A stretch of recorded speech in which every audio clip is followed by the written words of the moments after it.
Hello, friends. It's a real pleasure to be here with all of you, bringing you another episode so you can get a deeper understanding of how the world of Okran works. Many people have a very vague or wrong idea, as they only hear gossip or corridos and imagine that's the reality. But it's not. This is far from the truth, which is why we try to tell things as they really are. And that's why today's episode will be about something very recent, although there will also be some historical events from many years ago. But what I mean is that we will try to put into perspective and explain what could happen as a consequence of what happened last month. I'm talking about Guero and yoMa and all the components that are part of the game. But first of all, as you may have noticed, we have a new toy, and I want to thank my friend Arlie for sending me this gift. Thank you. Thanks, Compa Arlie, because he said he wants us to have more tools to better explain everything that's going on and what's coming up next. So, with this gadget, we are going to make the most of it. And little by little, I will get the hang of it to show you images and maps here on the screen. So don't get impatient because we are just starting with it. I'd also like to send a shout out to my buddy Macho. Let's get started so you can see that everything I have told you has been happening. Try to analyze the situations and study them. Everything has been exposed, and you can see that there are extremely ignorant people who have said that this channel is only meant to spark a confrontation between the Chaparritos and the Mayos, and creating discord among them because, as we mentioned, many things that the mail carriers never did. They deny everything by sending letters, and according to them, it's only to blame the Chaparritos. Of course not. It's not my fault what they have done. Realize what they are doing and are capable of doing, and much more. And here, the only goal is to share that information so that everyone knows what is really happening in the world of Okran and within an organization. To show you that this channel is not about seeking confrontations. The confrontations and problems are caused by their own actions. We just expose what happens. And that's it. But, well, all right. Let's start. And first of all, let me quickly give you some context with a brief summary for those who don't really know what happened. I'm going to give you a quick recap of the events on July 25th, 2024, when the Chaparritos' people tied up, and they kidnapped yoMa.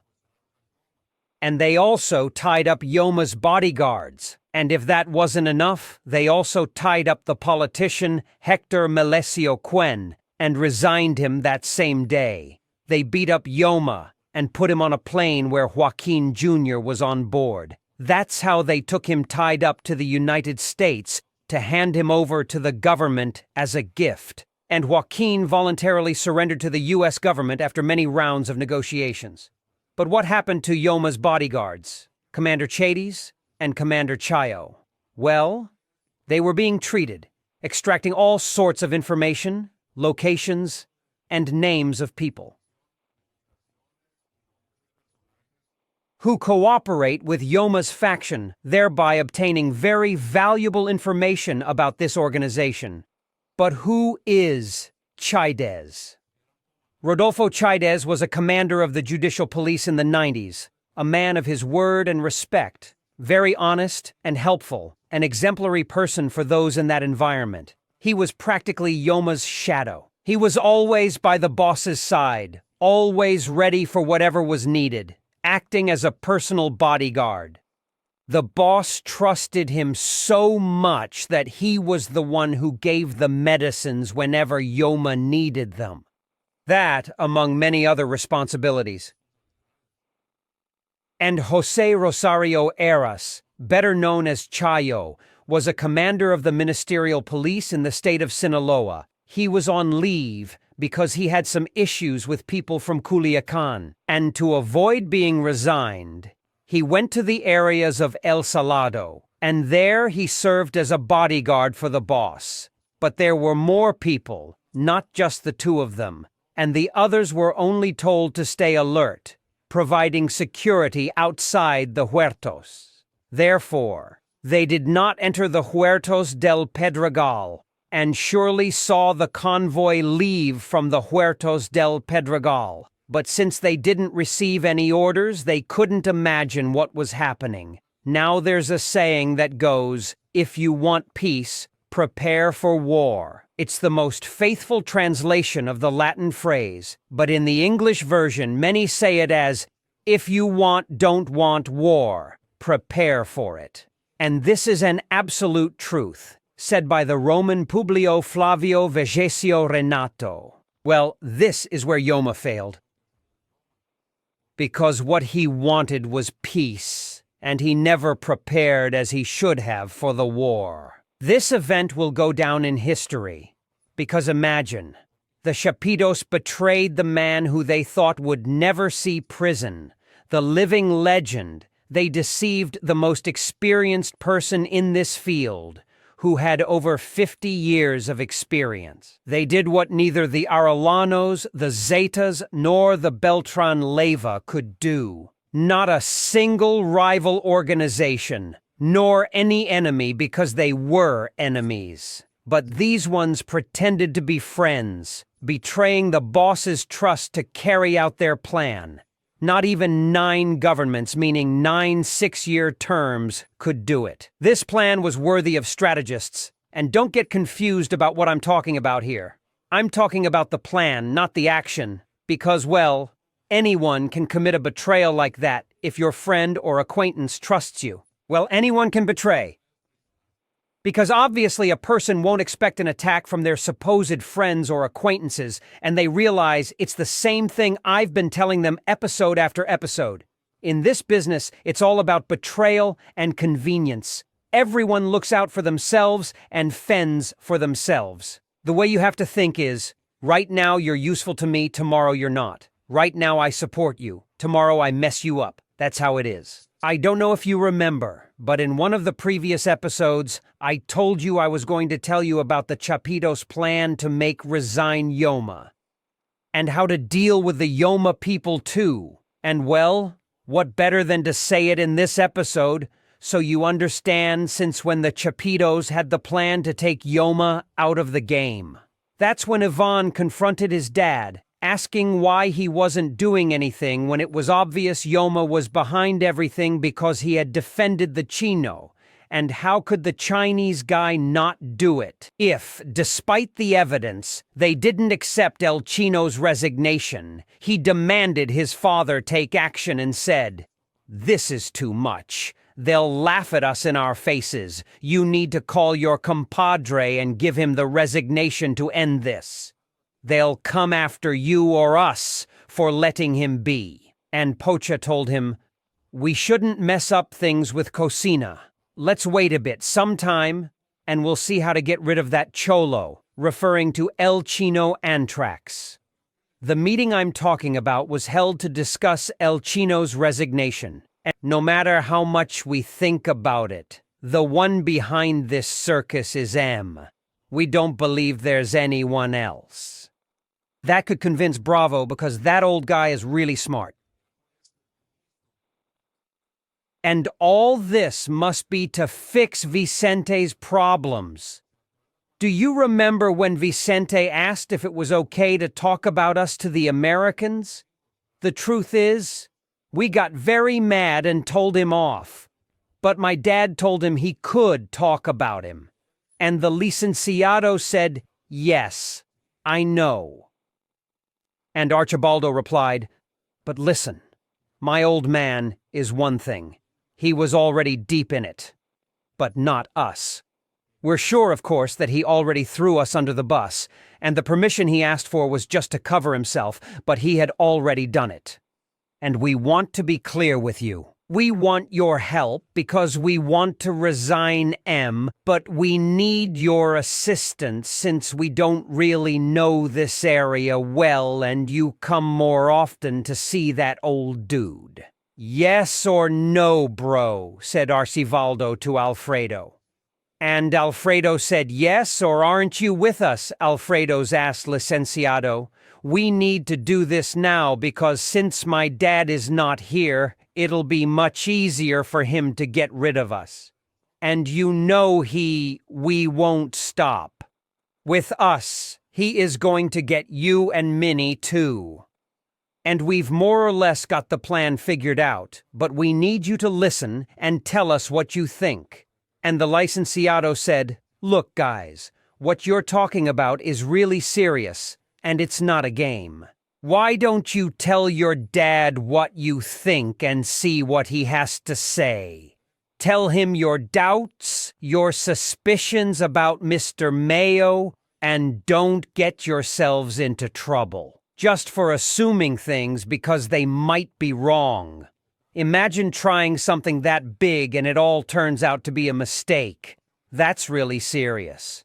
You've got to think it through carefully and discuss it with my compadre. And once you talk it over with him, we will meet to see what he has to say. Remember that my compadre sees Mr. Mayo like a brother. And if he suspected that Mayo was behind this, I think he would have let us know by now. So, my recommendation, it's what your dad always said. Think with a cool head and don't make hasty decisions. With that, it seemed that the Chapitos didn't like what the licenciado said, and they got serious. So, as usual, Ivan took the floor, leading his brothers and said, well, we have a solid plan to take down M, and we want you to be part of it, because we can't do it alone. And we're supposed to be together, like our dad told us. So you have to support us. Then the licenciado wanted to say something, but Ivan told him, wait a moment, licenciado. Before you say anything, we want to present the plan so you see that it is possible. Because we've studied it for a long time and we think the easiest way is to do it there. That's where M usually meets us. My brothers and I all agree, but we need to consider your input, because we know it's not easy. So, here's the plan. You know how M almost always calls us to his ranch, so when he has a meeting, we want to go in 2 or 3 trucks, because, you know, we don't go there with the boys, meaning the bodyguards. That's the problem. Then we're thinking of going in 2 trucks in 1.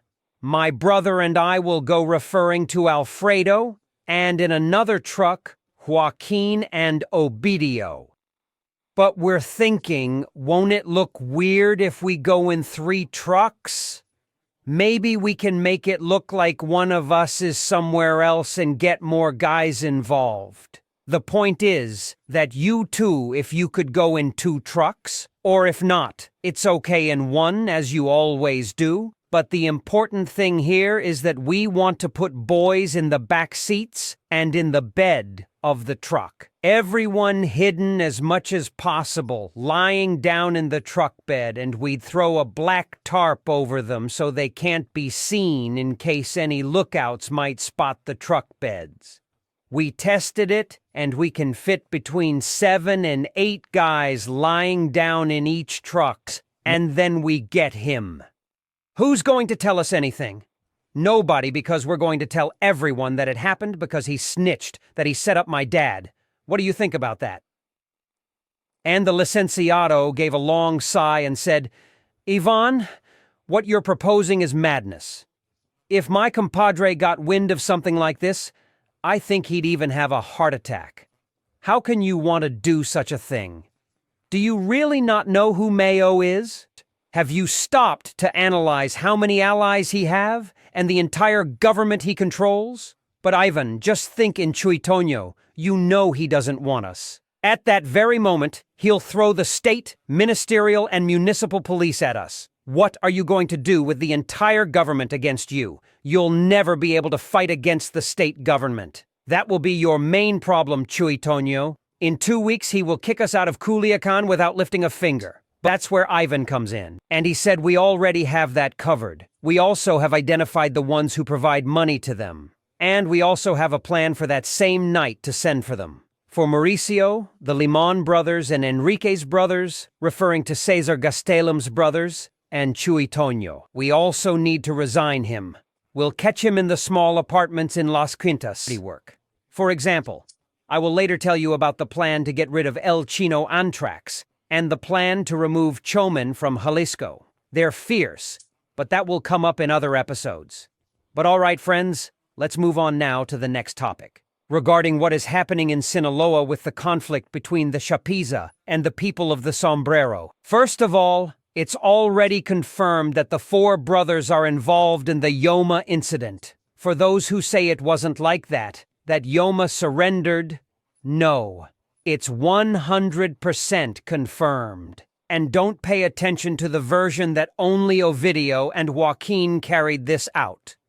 Of course not. Now listen to this. It's quite a coincidence that 2 days before Joaquin went to the United States, there was a meeting on July 23rd where several leaders were told they had to be very vigilant. This is from the Chaparritos organization. Well, they were told to stay alert and watchful. What a coincidence, right? Because as I said, this was shared with no more than 10 people. For this, the Chaparritos are more than prepared for war. They are well organized and have in mind their main objectives and also the strategies that they are going to use in this conflict that I am going to mention. Most people from Culiacan, I imagine they've heard the rumors that the Chaparritos don't want to fight. They are telling everyone that they don't want to fight. That if El Flaco stays in his territory, it's fine with them. That there is no problem. Ivan said it. Alfredo said it. Jose Angel said it. And everyone is talking about it. Well, that's part of the deceptive strategy, so that everyone says they don't want the war, that they won't start it, and if there's a war, it's because of the bad guy meaning El Flaco. Because they're all bad, just not them. That, like they say, it's important to know when to pull the trigger, but it's even more important to know when not to. But now let's move on to what everyone wants to hear about, the conflict, the drama between the Chaparritos and yoMa's people. Okay, but first, the second question, and this is the million-dollar question. Why is there no war in Sinaloa right now if the Chaparritos betrayed yoMa? All of that comes into play when making decisions in this conflict. I don't know if you have also heard about the creation of the gachos or the ganchos, because I heard an audio that said it was the anti-Chapos group. It's like a group similar to Los Pepes in Colombia. You know, those who were pursued by Pablo Escobar, I imagine. Because that's the information I have. Many people are joining forces to fight their common enemies, in this case, the Chaparritos. All of this has been happening because there's a war, but it's not a total or open war. Why? Because of the government factor, there's too much government, and fighting head-on would only cause incalculable losses. The government, as you saw in previous incidents like the one with Chor in Sanchez Celis, the boys in Loma de Rado or in the Laguna de Canachi. In all those places, the government executed people. So both groups know the government is going to step down. That's the main reason those confrontations haven't happened yet. The government doesn't want a war and is doing everything it can to stop it. Call all the Chaparritos people and tell them to switch sides. By flipping the Chaparritos' people, they'll corner them and gradually push them out. This way, the transition and change will be more peaceful. I've heard that many people from the Chaparritos have already turned on them. But before I go, I want to tell you that the caps like the one I'm wearing are about to go on sale. So stay tuned to our social media for any updates. There are several models. You might not see them all now, but check out the details on social media. Thank you so much for your support. See you next time.